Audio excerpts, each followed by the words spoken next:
Good Bangla টিভির নতুন এপিসোডে আপনাদের সবাইকে স্বাগতম। আপনাদের সাথে রয়েছি আমি জুনি ইসলাম।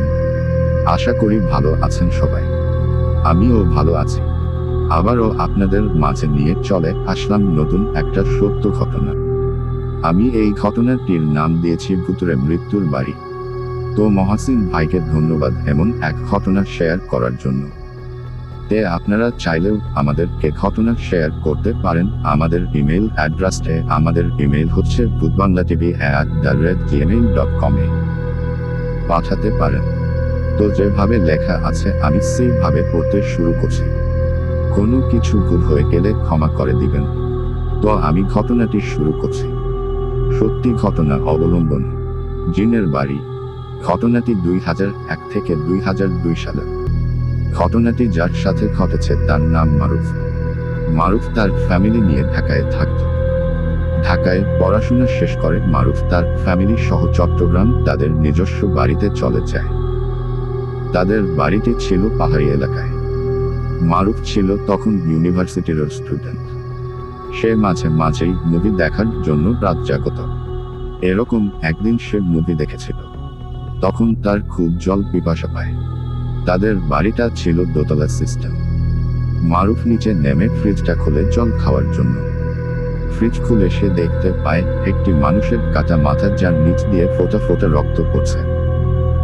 এই দৃশ্য দেখে মারুফ সজোরে ফ্রিজটা বন্ধ করে বাড়ির সবাইকে নিচে ডেকে আনে দেখানোর জন্য। কিন্তু দ্বিতীয়বার ফ্রিজটা খোলার পর তারা এরকম কিছু দেখতে পেল না। সবাই তখন এই বিষয়টা মারুফের মনের ভুল বলে মনে করে। কিন্তু মারুফ শিওর এটা তার মনের ভুল ছিল না। মারুফ এতটাই ভয় পেয়েছিল যে সে তার মাকে বলে ফ্রিজটা বিক্রি করে দেয়। এর 1.5-2 মাস পরের ঘটনা। সেদিন রাতে মারুফ গান শুনছিল। হঠাৎ সে শুনতে পায় তার মা তাকে ডাকছে। বাইরে বেরিয়ে মারুফ দেখল তার মা নিচে দাঁড়িয়ে আছে। মারুফ একটু অবাক হলো, কারণ রাত বাজে তখন 1টা, আর এই সময় কি কারণে তার মা তাকে ডাকছে। নিচে নামলে মারুফের মা মারুফকে বলে, তোর জন্য নতুন ফ্রিজ এনেছি, দেখতো ভেতরটা পছন্দ হয় কিনা। মারুফ তখন আরো অবাক হয়। সে ফ্রিজটা যেই না খুলল, সাথে সাথেই 8-10টা কাটা মাথা মারুফের শরীরের উপর এসে পড়ল। আর মারুফ এটা সহ্য করতে না পেরে সেন্সলেস হয়ে পড়ল। পরদিন সকালে যখন তার জ্ঞান ফিরে, তখন সে তার মাকে গত রাতের কথা জিজ্ঞেস করলে তার মা বলে তারা কোনো ফ্রিজ কিনে আনেনি, আর গত রাতে তার মা তাকে ডাকেওনি। তখন সবাই বুঝতে পারল এই বাড়িটাতে কোনো সমস্যা আছে। তখন মারুফ একজন হুজুরের সাথে এই বিষয় নিয়ে আলোচনা করে। হুজুর তাকে নিয়মিত নামাজ পড়তে বলে, বিশেষ করে ফজরের নামাজ আর কোরআন শরীফ পড়তে বলে। এর 2 মাস পরের ঘটনা। এর মাঝে মারুফের সাথে তেমন কিছুই ঘটেনি, তবে মাঝে মাঝে শুনতে পেত কেউ তাকে নাম ধরে ডাকছে। মারুফের মাঝে সিদ্ধান্ত নিয়েছে সে চট্টগ্রাম ইউনিভার্সিটি হোস্টেলে চলে যাবে। তো একদিন রাতে মারুফ বাথরুমে যাওয়ার জন্য ঘুম থেকে ওঠে। বাথরুমে গিয়ে সে দেখে বাথরুমের সিলিংয়ে একটি লাশ ঝুলে আছে, যার কোনো মাথা নেই। মারুফ একটা চিৎকার দিয়ে নিচে নেমে আসে। নিচে নেমে দেখতে পায় তাদের বাড়ির বুয়া কান্না করছে, সে নাকি তার ছেলেকে খুঁজে পাচ্ছে না। সারা বাড়ি খুঁজে ওই ছেলেকে পাওয়া যায় না। এরপর ফজরের পরে বাড়ির পিছনে নারকেল গাছের ঝুলন্ত অবস্থায় ওই ছেলের লাশ পাওয়া যায়। এই ঘটনার পর মারুফরা ওই বাড়িটা ছেড়ে চলে আসে। একজন হুজুরকে ওই বাড়িটার সম্পর্কে জিজ্ঞেস করা হলে হুজুর বলে বাড়িটা তৈরি করার সময় যখন বাড়িটা বাঁধে তখন এই বাড়িতে 3600 জিন আটকে পড়ে, এবং তারা কিছুতেই ওই বাড়িতে কোনো মানুষকে আলো করতে চায়নি। আর এই কারণেই মারুফরা ওই বাড়িতে থাকতে পারেনি। দ্বিতীয় ঘটনা বেশি ভয়ঙ্কর। কিরে রাহুল, মিথিলার নরম মাংসের স্বাদটা কেমন? দে আরেক টুকরা কলিজা দে আমাকে। মেয়েটার গোশত বেশ স্বাদ। 12 ভাতারি হলেও শরীরের বেশ ভালোই যত্ন নিত মিথিলা। কথা বলতে বলতেই ডাক্তার জুম্মন মিথিলার শরীরের মাংসের গুণা খাচ্ছে। না রাহুল, তুই খুব ভালোই পাকাতে জানিস। 17 বছরের একটা ছেলের হাতের রান্না এমন হবে ভাবা যায় না। যা হোক, তুইও খা। অনেক দিন হলো ভালো মন্দ খাস না। মন খারাপ না রেখে খাওয়া শুরু কর। আরে ও তো ভালো মেয়ে ছিল না, সে আমার হাতেই দুবার দুটো বাচ্চা হেবরসন করিয়াছে। ও 12 ভাতারি মেয়ে, তাই ওকে কেটে মাংস রান্না করে খাচ্ছে।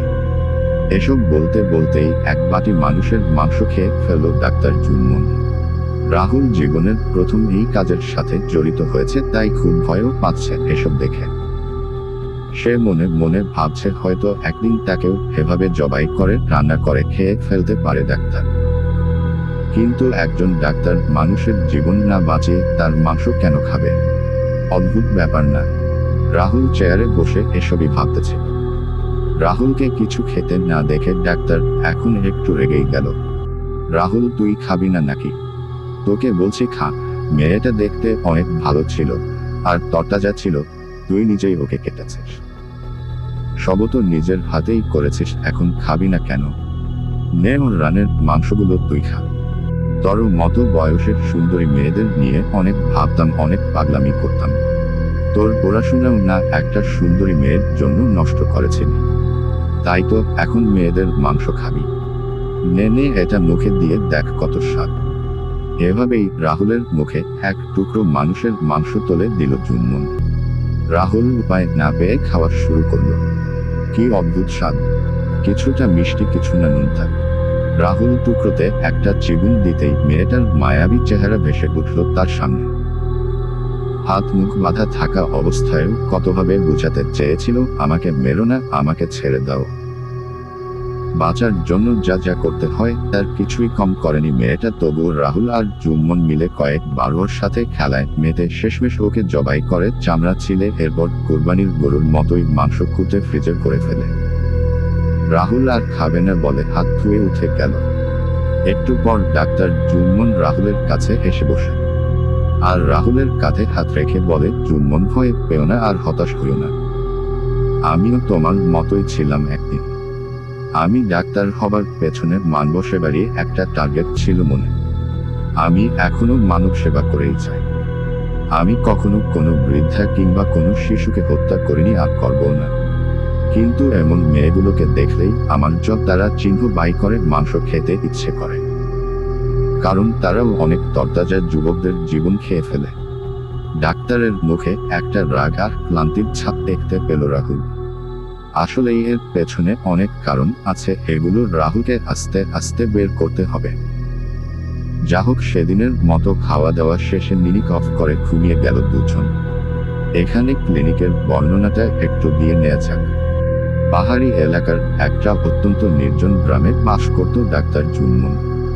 এই এলাকায় তেমন একটা লোকালয় নেই বললেই চলে। আশেপাশের দূর দূরান্তের গ্রামগুলো থেকেই ডাক্তার জুম্মনের কাছে রোগীরা আসে। এই এলাকায় আর তেমন কোন ডাক্তার নেই, তাই এলাকায় জুম্মন ডাক্তারের বেশ নামদাম রয়েছে। একটা পাহাড়ের জঙ্গলের পাশেই জুম্মন সাহেবের ক্লিনিক। সঙ্গত কারণে গ্রাম বা জেলার নাম উল্লেখ করা হয়নি। জঙ্গলের পাশেই একটা একতলা ভবনে ডাক্তার জুম্মনের ক্লিনিক। ক্লিনিকের আশেপাশে কোনো বাড়িঘর নেই। গ্রামের ভেতর থেকে একটা ছোট রাস্তা ক্লিনিকের পাশ দিয়ে চলে গেছে পাশের গায়ের দিকে। এই পথ দিয়ে প্রয়োজন ছাড়া কেউ আসত না, আর তখন এমন বেশি যানবাহন ছিল না। ক্লিনিকের পেছনেই রয়েছে একটা ছোট লেক খাল। এই খালে জুম্মন সাহেব কিছু ক্যাটফিশ টাইপের মাছ পালন করত, আর এই ক্যানেলটি হলো জুম্মন সাহেবের সকল অপকর্মের সাক্ষী। মানুষ তারা চিহ্ন বাই করে যতটুকু খায় জুম্মন সাহেব, এরপরে বাকি অবশিষ্ট মাংসগুলো তিনি এই ক্যানেলে ফেলে দেয় আর ক্যাটফিশরা এগুলোকে খেয়ে ফেলে। বছর শেষে এই খাল থেকে মাছ তুলেও লাখ লাখ টাকা আয় করত এই জুম্মন ডাক্তার। তার খালের এই মাছগুলোর স্বাদ অন্য মাছের থেকেও বেশ আলাদা আর সাইজেও বেশ বড় হয় মাছগুলো। আমরা তো জানি বাঙালিরা বড় মাছের একটু বেশি কদর করে, তাই জুম্মন সাহেবের ক্যানেলের মাছ সবাই অনেক বেশি পছন্দ করত। রাত থেকে ঝিরঝির বৃষ্টি ঝরছে, জুম্মন আর রাহুল ক্লিনিকেই ঘুমোবে। এমনি শুনশান নীরব এলাকা, তার উপর বৃষ্টি এসে পরিবেশটা আরো শীতল করে তুলেছিল। রাহুলের ঘুম আসছে না। ক্লিনিকের বারান্দায় দাঁড়িয়ে বৃষ্টি ঝরার শব্দ শুনছিল রাহুল। সেই সাথে দূরের কালো জঙ্গলের দিকে দৃষ্টি দিয়ে আনমনে ভাবতে থাকে অনেক কিছু।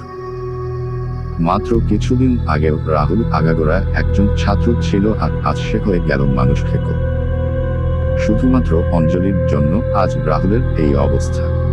কি এমন ক্ষতি হতো যদি রাহুলকে অঞ্জলি মেনে নিত? শুধুমাত্র বেকার বলেই অঞ্জলির রাহুলকে ছেড়ে অন্যের সাথে প্রেমে জড়িয়েছে অঞ্জলি। নেক্সট নাম্বার পাঠের জন্য অপেক্ষা করেন, খুব তাড়াতাড়ি নিয়ে চলে আসবো।